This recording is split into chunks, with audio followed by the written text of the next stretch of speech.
ಪೂರ್ಮಾಸ್ ಕಿಚನ್ಗೆ ಸ್ವಾಗತ. ಸಂಜೆ ಟೈಮಲ್ಲಿ ಮಕ್ಕಳು ಪಾನಿಪುರಿ ಕೇಳಿದರೆ ನೀವು ಮನೆಯಲ್ಲೇ ಈಸಿಯಾಗಿ ಹೇಗೆ ಮಾಡಿಕೊಡ್ಬೋದು ಅಂತ ತೋರಿಸ್ಕೊಡ್ತಾ ಇದ್ದೀನಿ. ಪೂರಿನ ಈ ಥರ ಕರೆದಿಟ್ಕೊಂಬಿಡಿ. ಈಗ ಪಾನಿ ಹೇಗೆ ಮಾಡೋದು ಅಂತ ತೋರಿಸ್ಕೊಡ್ತೀನಿ. ಇಲ್ಲಿ ಅರ್ಧ ಕಟ್ಟಷ್ಟು ನಾನು ಪುದೀನ, 1 ಕಟ್ಟಷ್ಟು ಕೊತ್ತಂಬರಿ ಸೊಪ್ಪು ಸ್ವಲ್ಪನೇ ಹಾಕ್ಕೊಂಡು ಇದನ್ನು ಪೇಸ್ಟ್ ಮಾಡ್ಕೊಂಬಿಡೋಣ. 2 ಸ್ಪೂನ್ನಷ್ಟು ಜೀರಿಗೆ, 5-6 ಮೆಣಸಿಕಾಯಿ ತೊಗೊಂಡಿದ್ದೀನಿ. ನೀವು ಖಾರ ನಿಮಗೆ ಎಷ್ಟು ಬೇಕೋ ನೋಡ್ಕೊಂಡು ಹಾಕ್ಕೊಳ್ಳಿ.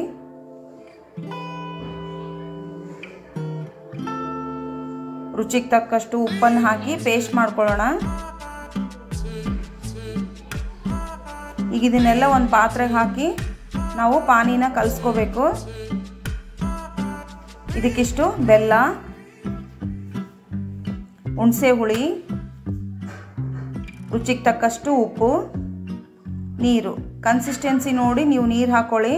ಟೇಸ್ಟ್ ನೋಡಿಕೊಂಡು ಇನ್ನೂ ಸ್ವಲ್ಪ ಉಪ್ಪು ಬೇಕಂದರೆ ಸೇರಿಸ್ಕೋಬೋದು.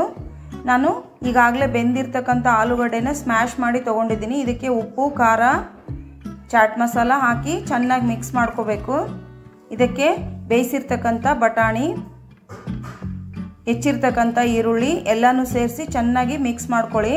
ಈಗ ನಾವು ಪೂರಿ ರೆಡಿ ಮಾಡ್ಕೊಂಡಿದ್ವಲ್ಲ, ಅದಕ್ಕೆ ಸ್ವಲ್ಪನೇ ಹಾಕಿ ಫಿಲ್ ಮಾಡಿಕೊಂಡು ಪಾನಿನ ಹಾಕಿ ಕೊಟ್ಟರೆ ಹೋಮ್ ಮೇಡ್ ಪಾನಿಪುರಿ ರೆಡಿ.